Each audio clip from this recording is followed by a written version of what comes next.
जुल्म बच्चे जन रहा है कूचो बाजार में, अदल को भी साहिब औलाद होना चाहिए।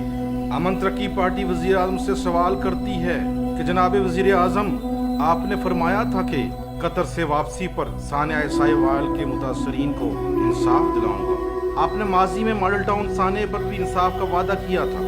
इंसाफ तो आपकी जमात का मंशूर और मकसद भी था, तो क्या अब आप भूल गए इंसाफ? चूनिया कसूर में मासूम बच्चों को ज्यादती के बाद कत्ल किया गया। याद नहीं कि कसूर की ज़ैनब और 6 बच्चियों के साथ क्या हुआ था? सलाहुद्दीन और बुजुर्गों के साथ थानों में क्या होता है? भूख और अफलास ने कितनों को खुदकुशी पर मजबूर कर दिया। कब अवाम को रिलीफ मिलेगा और कब अदल साहिब औलाद होगा? आखिर कब इंसाफ मिलेगा? अमन तरक्की पार्टी इंसाफ की आवाज बनकर मसाइल उजागर करती रहेगी। अमन तरक्की पार्टी अवाम की आवाज। Join us.